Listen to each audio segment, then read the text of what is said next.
Здравствуйте, мои юные друзья! Я сказочный домовой. И сегодня я вам расскажу сказку братьев Гримм «Йоринда и Йорингель». Итак, устраивайтесь поудобнее. Сказка начинается.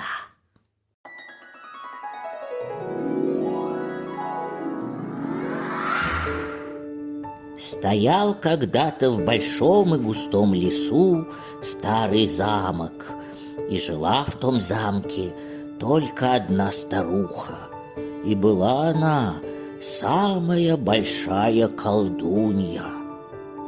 Днем превращалась она в кошку или ночную сову, а вечером принимала опять свой прежний человеческий вид. Она умела приманивать всяких зверей и птиц, а потом варила и жарила себе их на еду. Если кто-то подходил на 100 шагов к этому замку, тот останавливался как вкопанный и не мог сдвинуться с места, пока она не снимала с него заклятие. А если входила в тот заколдованный круг невинная девушка, колдунья обращала ее в птицу, запирала в клетку и уносила в одну из комнат замка. Так собрала она в замке целых 7000 клеток с разными диковинными птицами. А жила-была в ту пору принцесса, звали ее Йориндой, и была она прекрасней всех остальных девушек на свете. Посватался за нее такой же прекрасный принц, звали его Йорингель, и это были предбрачные дни, и весело, радостно было им вместе. И вот, чтобы поговорить наедине, пошли они раз погулять в лес. О, милая Йоринда, только смотри, не подходи близко к замку. Хорошо, милый мой Йорингель. А вечер был хороший, ярко светило солнце сквозь деревья в темную лесную зелень, и жалобно пела горлинка над старыми буками. Ах, милый мой Йорингель, послушай, как печально поет горлинка. От ее песни у меня так тоскливо становится на душе. Милая Йоринда, и у меня от чего-то так тяжело на сердце. Йоринда несколько раз принималась плакать, потом села она на солнышке и пригорюнилась. Йорингелю тоже стало грустно, и были они так печальны, будто предстояла им близкая смерть. Они оглянулись, видят, что заблудились, не знают, как найти им теперь дорогу домой. А солнце еще не зашло за горы, но скрылось уже наполовину за вершинами. Глянул Йорингель сквозь лесную заросль, видит, стоят перед ним уже близко-близко старые стены замка. Испугался он, и стало ему до смерти страшно. А Йоринда запела. Как птичка красногрудая все жалобно поет, про гибель неминучую все голубку поет. Так жалобно, все жалобно, тювить, тювить, тювить. Посмотрел Йорингель на Йоринду и видит, обернулась она соловьем, который пел свое «Тювить, тювить, тювить». Ночная сова с грозящими глазами трижды облетела вокруг соловья и трижды ухнула «У-гу-гу! У-гу-гу! У-гу-гу!».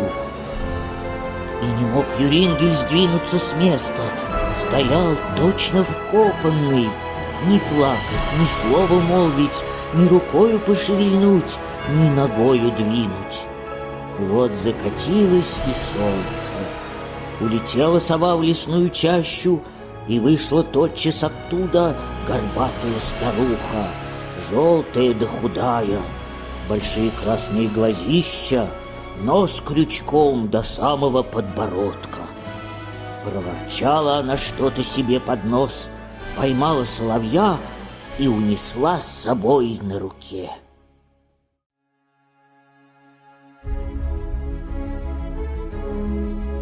И слова вымолвить не мог Йорингель, и с места не сойти ему было.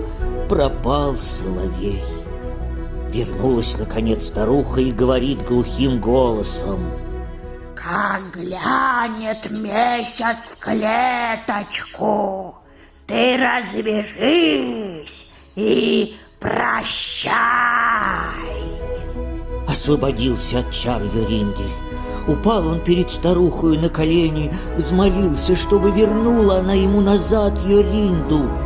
Но старуха ответила: «Никогда не видать тебе больше Йоринды!» И ушла. Он кричал, горько плакал и горевал, но все было понапрасну. Ах, что же мне теперь делать? И ушел Йорингель оттуда и попал, наконец, в какую-то чужую деревню. Там долгое время он пас овец. Он часто бродил вокруг замка, но близко к нему никогда не подходил. И вот приснился ему ночью сон, будто нашел он алый цветок, а в середине его большую прекрасную жемчужину. Цветок он сорвал и пошел с ним к замку, и к чему он не прикасался тем цветком, все освобождалось от злых чар. И приснилось ему еще, что и Йоринду он нашел благодаря тому же цветку. Проснулся он утром и стал искать по полям и горам, не найдется ли где такой цветок. Он все искал и искал, и на 9-й день нашел на рассвете алый цветок. И лежала внутри цветка большая росинка, такая большая, словно жемчужина. Пошел он с этим цветком, и он шел целый день и целую ночь в сторону замка. Он подошел к нему на 100 шагов, и никто его не остановил. И вот он подошел к самым воротам.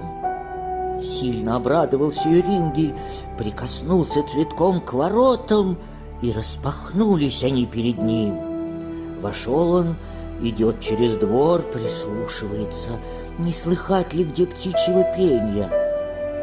И услышал он вдруг птичьи голоса.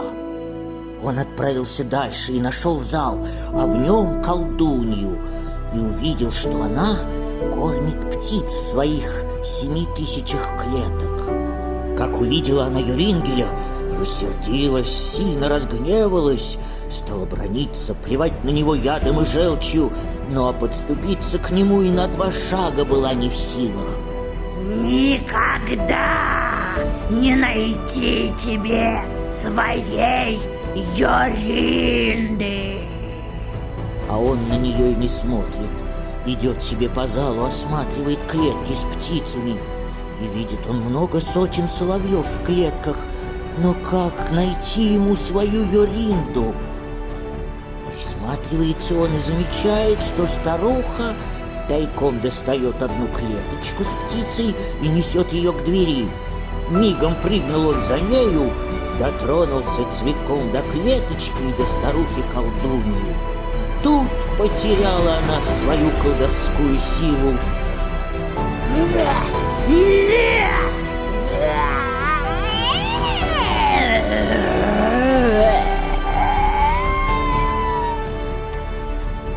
И вот явилась перед ним Йоринда. О, моя Йоринда! О, мой Йорингель!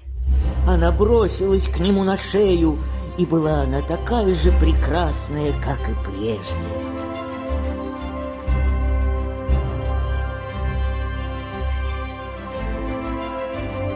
И он обратил тогда и всех остальных птиц в девушек, и воротился домой со своей Йориндой. И жили они счастливо долгие-долгие годы. Вот такая замечательная сказка, друзья.